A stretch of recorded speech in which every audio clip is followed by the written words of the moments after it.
start. Just introduce yourself. We're good, whenever you're ready. My name is David Amsalem. I'm from New York. This is my 6th year at Vanderbilt. My sophomore year, I went on this program called the Kampala Project, which sent 10 or 15 students, MHS majors, to Uganda, working and volunteering in different AIDS organizations. We had the opportunity to, witness the triage system there. I came back to Nashville, got my EMT certification. My junior year, I knew I wanted to go abroad. I was going to go and volunteer in a hospital in Eastern Tibet for 6 months. I got a call a week before I was supposed to get on the plane to go to China, saying that the hospital was taken over by the Chinese government. They kicked out all the Tibetans, and basically no foreigners were welcome anymore. So I just decided to go anyway.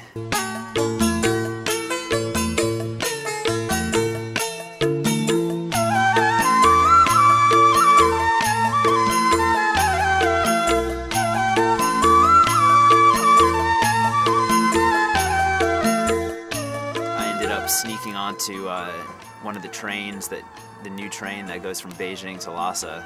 Spent 2 days in the train and ended up in the capital of Tibet, and tried for about 3 weeks to find some kind of medical job. I went to every single hospital, every clinic, every NGO. After a couple weeks, I started picking up some other jobs. I ended up teaching English in a couple schools. Gave some lectures about first aid and emergency medicine. I trained the expedition tour guides in first aid.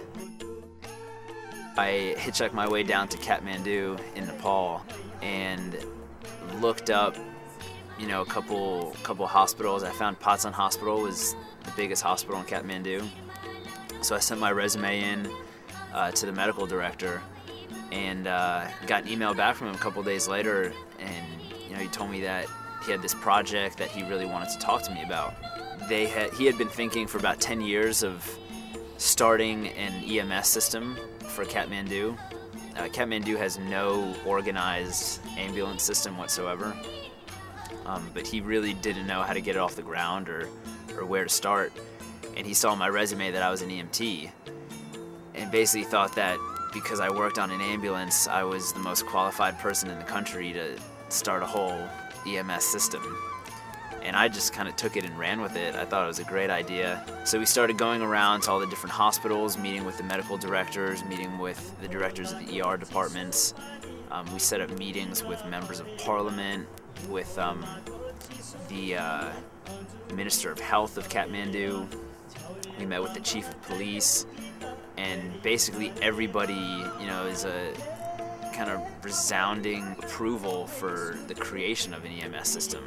Everybody we talked to either had a family member or knew of someone who had a family member die because they couldn't get to the hospital in time. We did a study actually while I was there to try and find out how the majority of the people were getting to the ER. We found that 53% of patients getting to the ER were getting there by taxi. The rest were getting there by bus, riding their bikes, walking. And Kathmandu, Nepal is a culture where you don't go to the hospital unless it's a last resort and you really need to. We went ahead and wrote up a proposal and started formulating a budget. Unfortunately, at that time, I had to come back and resume school. So I came back to Nashville and started my senior year here. I was working on the project at the same time, so I would send my proposal out and go meet with people at Vanderbilt Hospital and the medical school and try and do some fundraising.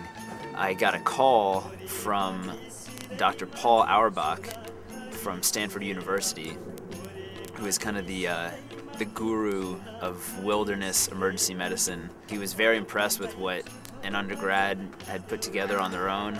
So they flew me out to Stanford, and I kind of told them all about what we had been working on in Nepal. We polished off the budget, met with equipment manufacturers, uniform manufacturers, medical suppliers. I put together a board of directors comprised entirely of Nepali directors of hospitals. We have a CEO of an advertising agency, some businessmen, basically people from a kind of a broad spectrum of specialties in Nepal, but all very well connected, and registered the project with the Nepali government. So we're now our own official nonprofit and non-governmental organization in Nepal.